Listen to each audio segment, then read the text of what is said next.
औज़ुबिल्लाहि मिनश्शैतानिर्रजीम बिस्मिल्लाहिर्रहमानिर्रहीम। Second year physics के तमाम स्टूडेंट्स को खुशामदीद। इस उम्मीद के साथ कि आप जैसे से एग्ज़ाम करीब आ रहे हैं अपना टाइम मैक्सिमम पढ़ाई में लगा रहे होंगे और आपने अपने लॉन्ग सेक्शन और शॉर्ट सेक्शन की तैयारी अच्छे अंदाज में कर ली होगी। मैं आपकी हेल्प सेक्शन ये एमसीक्यूज़ में कर रहा हूँ और आपको कॉन्फिडेंस देने की कोशिश कर रहा हूँ कि 42 मार्क्स आप आराम से गेन कर सकते हैं। एक बड़ी इंपॉर्टेंट बात आज मैं आपको यहाँ पर शेयर करूँ कि आप अपने एमसीक्यूज़ से परेशान ना हों और अपने जो एग्ज़ाम के 10 ईयर्स हैं या 15 ईयर्स हैं उनके एमसीक्यूज़ को अच्छे अंदाज में कवर करें जो रिड्यूस सिलेबस से रिलेटेड हैं। होपफुल इंशाल्लाह आपका सेक्शन ए भी बेहतरीन हो जाएगा अगर आप मेरी इस बात पे अमल करेंगे। आज मैं आपके लिए पुराने ईयर्स में से जो 10 ईयर्स से पीछे की ईयर्स हैं उनमें से 14, 15, 16 चैप्टर्स के कुछ और एमसीक्यूज़ लेकर आया हूं जो कि आपके 10 ईयर्स में शायद आपको नज़र ना आए। तो आइए हम इनका आगाज़ करते हैं, टाइम ज़ाया नहीं करेंगे। पहला एमसीक्यू जो आपके सामने आ रहा है चैप्टर नंबर 14 से है। ये बोल रहा है कि एक न्यूट्रॉन जो कि चार्जलेस पार्टिकल है, अगर उसको हम मैग्नेटिक फील्ड के नॉर्मल मूव करवाएं तो बताइए उसका रास्ता कैसा होगा। तो बेटा जैसे कि आपने पढ़ा है कि जब कोई charge particle magnetic field move करता है तो मैग्नेटिक फील्ड उस पर मैग्नेटिक फोर्स लगाती है और क्योंकि न्यूट्रॉन चार्जलेस है इसलिए इस पर फोर्स अप्लाई नहीं होगी। इलेक्ट्रॉन प्रोटॉन पर फोर्स लगती है, न्यूट्रॉन पर फोर्स नहीं लगेगी। इट मीन्स उसका रास्ता स्ट्रेट लाइन ही रहेगा और वो अनडिफ्लेक्टेड मूव करेगा मैग्नेटिक फील्ड के अंदर। चलते हैं आगे। अगला सवाल दोबारा चैप्टर 14 से आ रहा है। Inductance, SI unit of inductance पूछ रहा है। आपने म्यूचुअल इंडक्टेंस पढ़ा है, सेल्फ इंडक्टेंस पढ़ा है, तो इसका यूनिट आपने हेनरी इसका यूनिट है इंडक्टेंस का। तो चलते हैं आगे।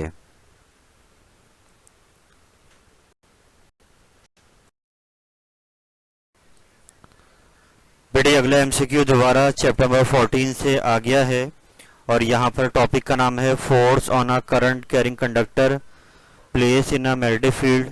तो आपने टॉपिक याद किया है, आपको याद आ गया फॉर्मूला बिल साइन थीटा आपने ड्राइव किया था। तो यहाँ पर ये ब्लैंक काफ़ी तक उसी से रिलेटेड है, बस एक माइनर सा चेंज ये आया कि फोर्स पर यूनिट लेंथ, यहाँ पे जो फॉर्मूला था बिल साइन थीटा का वहाँ पे लेंथ को 1 यूनिट लिया जा रहा है, यानी 1 मीटर लिया जा रहा है। इट मीन्स करेक्ट ऑप्शन हो जाएगा आई बी साइन थीटा कि लेंथ आपकी हो जाएगी 1 मीटर या 1 यूनिट। तो I B sine theta is the correct answer. चलते हैं आगे। अगला सवाल आपके सामने आ गया है कि ये भी चैप्टर 14 से रिलेटेड कि नीचे हमें 4 यहाँ पर मटेरियल दिए हुए हैं, उनमें से पिक करना है कौन सा मैग्नेटिक नहीं है। तो आयरन, निकल और कोबाल्ट ये तीनों मैग्नेटिक हैं बेटा, लेकिन सिल्वर के बारे में कहा जाता है कि सिल्वर के अंदर ये प्रॉपर्टी बिल्कुल नहीं पाई जाती मैग्नेटिक फील्ड के वाले से। तो it means silver is a non magnetic material in चारों में से। चलते हैं आगे। अगला सवाल आपके सामने आ रहा है मैग्नेटिक फ्लक्स डेंसिटी बी का यूनिट पूछा जा रहा है। तो पहला ही ऑप्शन करेक्ट है, टेस्ला। याद रहे मैग्नेटिक फ्लक्स डेंसिटी का फॉर्मूला है मैग्नेटिक फ्लक्स अपॉन एरिया। तो ये आपके पास बी का यूनिट मांग रहा है और वो है टेस्ला। चलते हैं आगे। मेरे बेटे ये अगला सवाल आपका चैप्टर नंबर 14 से ही आ रहा है और ये रिलेटेड है ट्रांसफार्मर से जो कि आपके रिड्यूस सिलेबस में शामिल है। और यहाँ पर ये आपसे पूछ रहा है कि जो कन्वेंशनल ट्रांसफार्मर या जो आम ट्रांसफार्मर आपका होता है इसमें नीचे दिया हुआ कौन सा वे करेक्ट है, यानी कौन सा काम हो रहा होता है ट्रांसफार्मर के ज़रिए। तो इसमें आपको याद होना चाहिए ट्रांसफार्मर के अंदर हम म्यूचुअल इंडक्शन का फिनोमेना इस्तेमाल करते हैं कि प्राइमरी कॉइल का करंट चेंज होता है, उससे उसका फ्लक्स चेंज होता है और जब फ्लक्स चेंज होता है तो वो सेकेंडरी तक पहुंचता है और सेकेंडरी में इंडक्शन हो जाती है।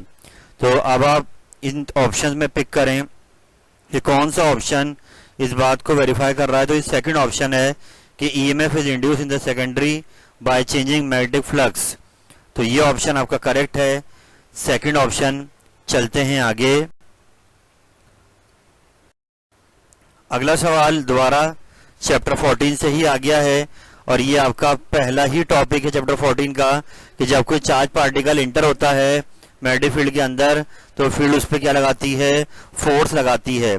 यहाँ पे वो उसकी डायरेक्शन के बारे में पूछ रहे हैं कि उस फोर्स की डायरेक्शन कैसी होती है। तो आपको फॉर्मूला याद होगा F equal to q v B sine theta, यानी वो फोर्स परपेंडिकुलर होती है direction of motion of the charge particle तो इट और बी के, तो इट मीन्स आपका यानी ये वेक्टर प्रोडक्ट होता है क्यू वी क्रॉस बी का, तो वी और बी दोनों के परपेंडिकुलर है, तो इसलिए ये आपका थर्ड ऑप्शन करेक्ट है, in the direction perpendicular to its motion and field. चलते हैं आगे। मेरे बेटा अगला एमसीक्यू दोबारा चैप्टर नंबर 14 से आ गया है। नीचे हमें 4 यूनिट दिए हुए, उनमें से पिक करना है कि कौन सा यूनिट मैग्नेटिक फ्लक्स डेंसिटी का नहीं हो सकता, यानी कौन सा यूनिट बी का नहीं हो सकता। तो इसमें पहला ऑप्शन भी करेक्ट है, दूसरा option weber per metre square ये भी करेक्ट है, टेस्ला भी करेक्ट है, लास्ट ऑप्शन है volt per ampere into second, ये बी का यूनिट नहीं हो सकता, इसलिए वो आपका करेक्ट आंसर है। मैं एक बार फिर दोहरा दूं, फॉर्मूला होता है F equal to q v B sine theta, उससे आप ये पहला वाला ऑप्शन बना सकते हैं। फिर वेबर पर मीटर स्क्वायर ये मैग्नेटिक फ्लक्स डेंसिटी का फॉर्मूला है, मैग्नेटिक फ्लक्स अपॉन एरिया, और टेस्ला एक ड्राइव यूनिट है बी का, इसलिए आखिरी ऑप्शन इसका यूनिट नहीं है। चलते हैं आगे। बेटा नेक्स्ट क्वेश्चन आपका चैप्टर 15 से आ गया है। याद रहे 15 चैप्टर में पोटेंशियोमीटर इंक्लूड नहीं है, मगर ये आपने प्रैक्टिकल में देखा है कि यहाँ ये बोल रहे हैं कि अगर हम पोटेंशियोमीटर की एक्यूरेसी को बढ़ाना चाहते हैं, यानी पोटेंशियोमीटर का काम ये होता है कि ये वोल्टेज को या ईएमएफ को कंपेयर करता है या मेजर करता है और ये नल पॉइंट बनाता है गैल्वेनोमीटर के अंदर करंट के लिए, तो इसकी एक्यूरेसी को इंक्रीज करने के लिए आप ये इसकी प्रॉपर्टी दी हुई चैप्टर 15 में कि आप अगर इसकी लेंथ में इजाफा करेंगे तो ये एक्यूरेसी आपकी और बेहतर हो जाएगी। क्योंकि आपको याद होगा मीटर ब्रिज आपने प्रैक्टिकल किया था, उसमें एक वायर लगा होता है, इसमें उस मीटर ब्रिज वायर जैसे 10 वायर लगे होते हैं। तो इसलिए पोटेंशियोमीटर के अंदर जितनी लंबी लेंथ की वायर आप यूज करेंगे उतना नल पॉइंट निकालने की एक्यूरेसी को बढ़ा देता है, तो इसलिए a wire of large length should be use, correct answer. चलते हैं आगे।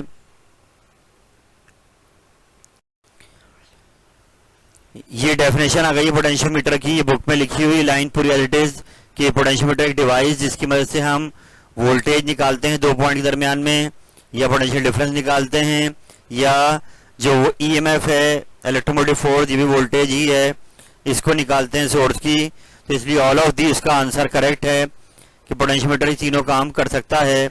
चलते हैं आगे। अगला सवाल ये चैप्टर नंबर 13 के बिल्कुल लास्ट में आप पढ़ेंगे सेल्स यानी बैटरी के हवाले से पूछा जा रहा है यहाँ पर कि अगर हम कॉम्बिनेशन बनाएं सेल्स का तो किस कॉम्बिनेशन में जो उनका नेट वोल्टेज है वो मैक्सिमम होगा। तो ये पहला ही ऑप्शन करेक्ट है कि अगर तीनों सेल्स को आप सीरीज में लगा दें तो जो उनकी नेट ईएमएफ आएगी वो इन तीनों का सम आएगी, यानी वो उनके वोल्टेज को बढ़ा देगा। बाकी पैरेलल के अंदर आपको याद दिला दूं कि पैरेलल के अंदर तीनों के वोल्टेज सेम होते हैं और नेट जो कॉम्बिनेशन का वोल्टेज आता है वो भी सेम आता है, बस करंट बढ़ रहा होता है। पैरेलल के अंदर वोल्टेज नेट भी वही आता है जो इंडिविजुअली होता है। इट मीन्स 2 ही ऑप्शन यहाँ पे दिख रहे हैं, जो सीरीज वाला है वो करेक्ट है, पैरेलल वाला गलत है। चलते हैं आगे।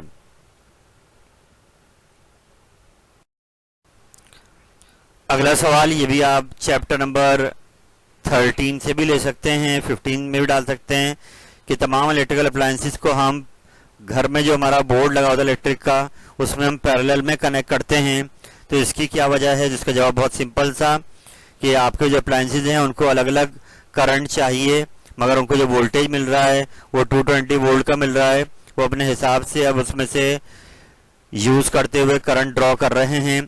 इसलिए ये बोल रहे हैं कि उनको पैरेलल लगाने की वजह क्या होती है, ताकि डिफरेंट करंट रहे मगर वोल्टेज उनका सेम रहे, इसलिए different current and same potential difference is the correct answer. चलते हैं आगे। ये चैप्टर 15 में एक नाम सुनेंगे आप, व्हीटस्टोन ब्रिज। खैर ये इस साल उन्होंने रेडियो पेपर से हटा दिया है, मगर एहतियातन इसको याद रखें कि व्हीटस्टोन ब्रिज के अंदर हम एक ब्रिज तैयार करते हैं 4 रेजिस्टेंस का, और उनमें हम वो 3 रेजिस्टेंस पता होती हैं और चौथी अननोन होती है, वो हम निकालते हैं। मगर ये जब निकलती है जब गैल्वानोमीटर में करंट 0 जाता है, नल पॉइंट शो करता है गैल्वानोमीटर, और ये जब होगा जब वोल्टेज हम दो साइड का सेम कर देंगे तो हाई और लो पोटेंशियल इक्विलिब्रियम में आ जाती है, बराबर हो जाती है, और यूं गैल्वानोमीटर का करंट क्या होता है, 0 हो जाता है। तो हम वोल्टेज को बैलेंस करते हैं ताकि गैल्वानो में करंट क्या आ जाए, 0 आ जाए। तो इसलिए voltage is the correct answer. चलते हैं आगे।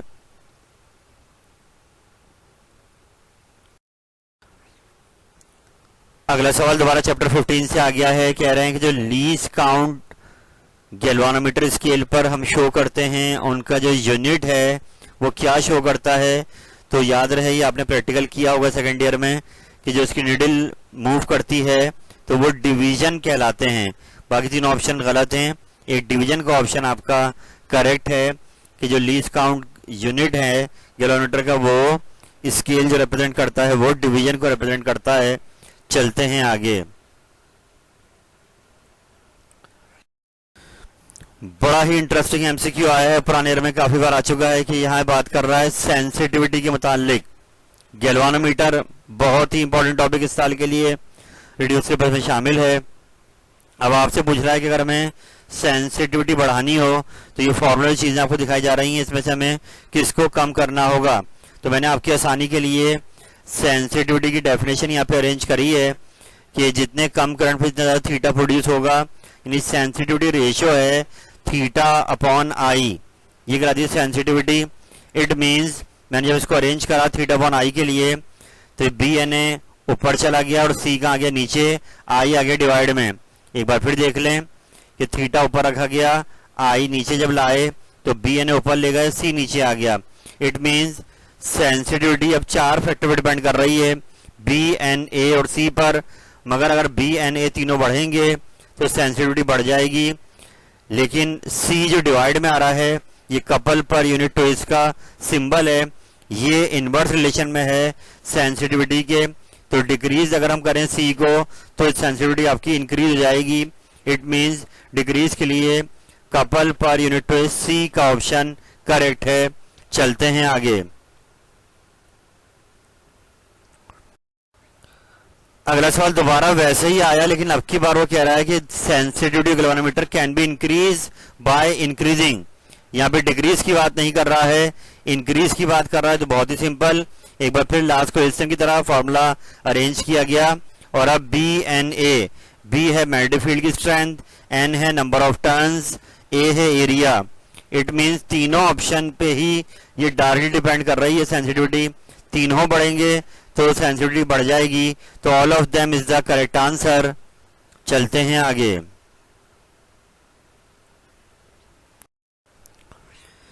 ये ब्लैंक भी चैप्टर 15 से आ रही है। पुराने समय प्रैक्टिकल हुआ करता था पोस्ट ऑफिस बॉक्स का, उसका जो वर्किंग प्रिंसिपल है वो पूछ रहा है क्या क्या है। तो बेटा याद रखें 15 चैप्टर व्हीटस्टोन ब्रिज का जो प्रिंसिपल है उसके बाद जितने इंस्ट्रूमेंट इलेक्ट्रिकली वहां लिखे हुए हैं वो सब व्हीटस्टोन ब्रिज पे ही वर्क कर रहे हैं, यानी गैल्वानो करंट 0 होना चाहिए। तो इसका भी प्रिंसिपल क्या होगा, व्हीटस्टोन ब्रिज। ये पुराने ईयर में आ चुका है मगर रेडियो सिलेबस में शामिल नहीं है, एहतियातन इसको कर लें। चलते हैं आगे।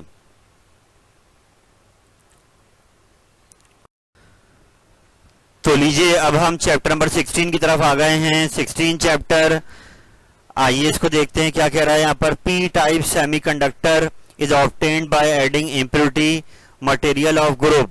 तो बेटा याद रखिए डोपिंग 2 टाइप की आप पढ़ेंगे यहाँ पर, एक कहलाती है एक्सेप्टर डोपिंग और एक कहलाती है डोनर डोपिंग। तो एक्सेप्टर में बनता है पी टाइप, यानी अब देखते हैं कि पी टाइप सेमीकंडक्टर कैसे बनता है।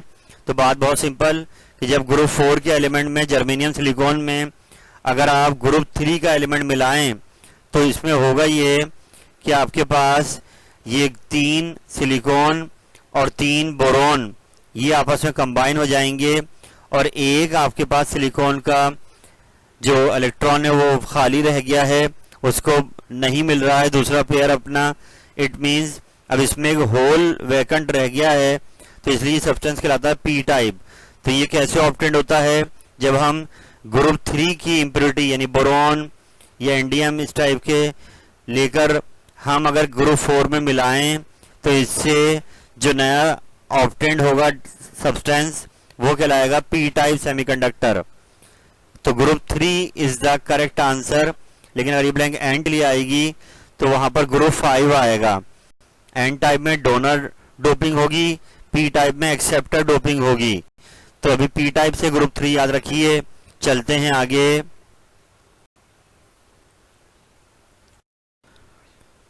एक बार फिर ब्लैंक चैप्टर 16 से आ गई कि forward energy gap between valence band and conduction band in a semiconductor. ये डायग्राम दिखा रही है आपको। ये होता है लेकिन बहुत ज्यादा नहीं होता है। Relatively narrow is the correct answer. यहाँ भी डायग्राम में देखिए आप, इस डायग्राम में देखिए कि सेमीकंडक्टर केस में ये गैप थोड़ा सा है, लेकिन कंडक्टर वाले केस में गैप बिल्कुल नहीं है, ओवरलैप कर रहे हैं दोनों बैंड। और इंसुलेटर वाले केस में गैप बहुत ज्यादा है जो कभी भी ओवरकम नहीं हो सकता। तो सेमीकंडक्टर वाले को कंडक्टर बनाया जा सकता है, इसलिए उसका गैप होता है रिलेटिवली नैरो। चलते हैं आगे। अगला सवाल दोबारा चैप्टर 16 से आ गया कि यहाँ पर ये आपसे पूछ रहा है इलेक्ट्रोमैग्नेटिक वेव्स की स्पीड किन फैक्टर पे डिपेंड करती है। तो ये फॉर्मूला आपने याद ही किया होगा, न्यूमेरिकल में भी लगा है 1/μ0 एप्सिलॉन नॉट। तो μ0 कहलाती है परमिएबिलिटी और एप्सिलॉन नॉट कहलाती है परमिटिविटी। तो ये दोनों पे डिपेंड करती है। तो both is the correct answer. चलते हैं आगे।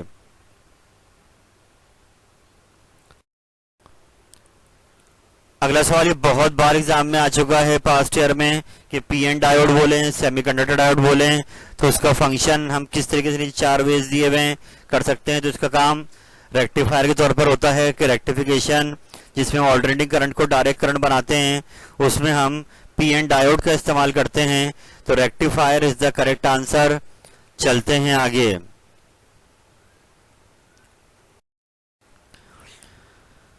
अगला सवाल आया कि ग्रुप 4 के जो एलिमेंट हैं जर्मेनियम सिलिकॉन, उनको हम पी टाइप सेमीकंडक्टर बना सकते हैं। तो पीछे भी आया था कि अगर हम ग्रुप 3 को मिला दें ग्रुप 4 के अंदर तो वो पी टाइप जनरेट कर देगा। इसलिए group 3 is the correct answer.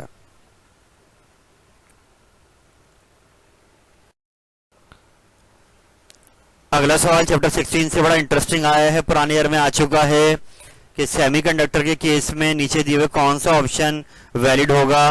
तो डायग्राम आपको दिखा रही है सेमीकंडक्टर केस में कि जो वैलेंस बैंड है उसमें होल्स रह गए हैं और कंडक्शन बैंड में इलेक्ट्रॉन पहुंच गए हैं।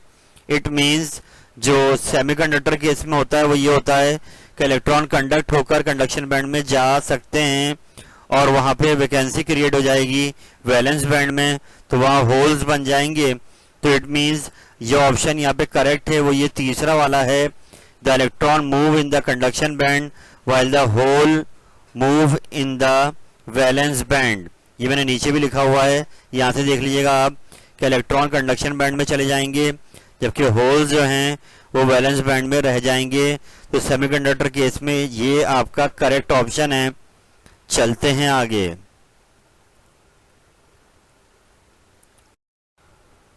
ये ब्लैंक भी चैप्टर 16 से आ गई कि वो डिवाइस जो ऑल्टरनेटिंग करंट को डायरेक्ट करंट में कन्वर्ट करे वो कहलाती है रेक्टिफायर।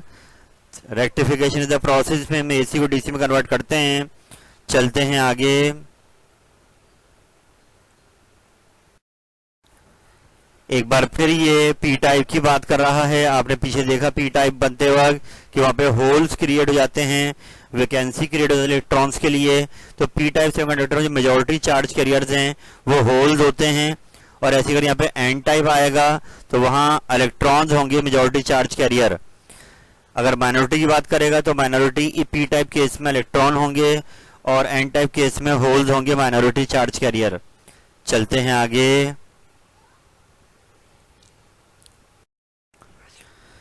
ये चैप्टर 16 से डेफिनेशन आ गई है। आपने फॉरवर्ड और रिवर्स दो बायसिंग पढ़ी हैं। तो यहाँ पे कह रहा है आपसे कि ऐसा वोल्टेज देना जिससे पीएन जंक्शन में जो पोटेंशियल बैरियर है उसमें रिडक्शन हो जाए, कमी हो जाए, तो ये कहलाती है फॉरवर्ड बायसिंग।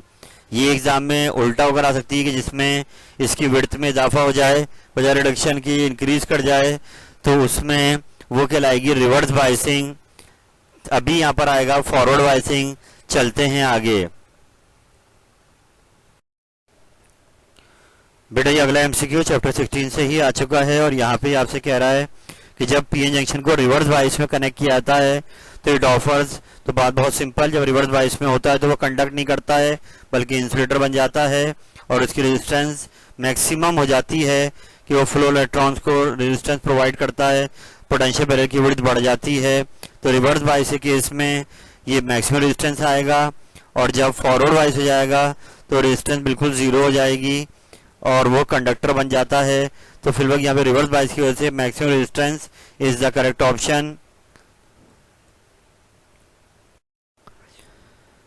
अल्हम्दुलिल्लाह बेटा मैंने आपके सामने तकरीबन 16 चैप्टर तक ये सिलसिला पहुंचा दिया है। मैं ये बात याद दिला दूं आपको कि मैं पुराने ईयर्स को सर्चिंग कर रहा हूं इस राउंड में, लेकिन ये सिलसिला जारी रहेगा आपके एग्ज़ाम तक।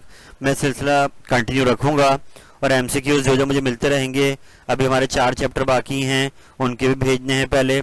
उसके बाद जो मैंने स्टार्ट में मैसेज आपको दिया था कि आप अपने 10 ईयर्स को ज़रा सा खुद पक्का करें, जो 10 ईयर आपके पास है उनके एमसीक्यूज को अच्छा तैयार करें और होपफुली मेजॉरिटी एमसीक्यूज उसमें से कवर किए जाएंगे। और यही गुजारिश कि अपना टाइम ज़ाया ना करें। इंशाल्लाह ताला ये ईद आपकी अच्छी गुजरेगी, मगर आप अपना फोकस पढ़ाई पे रखिए। पेपर आपका बहुत ही करीब है और इंशाल्लाह ऐसी बहुत सारी ईदें लाइफ में आपकी आएंगी, मगर इस वक्त एक एक सेकंड आपका बहुत कीमती है कि वो कंसंट्रेट करें अपनी पढ़ाई पर आप लोग और गो फॉर बिग रिजल्ट। इंशाल्लाह ताला आप मेहनत कर कर एक अच्छा रिजल्ट हासिल कर सकते हैं, मगर उसके लिए आपको अपने टाइम को यूटिलाइज करना पड़ेगा। और उम्मीद करता हूँ कि ये वीडियो आपके लिए बहुत कारआमद साबित होगी। अल्लाह ताला आपका हामी नासिर हो। फ़ी अमानिल्लाह।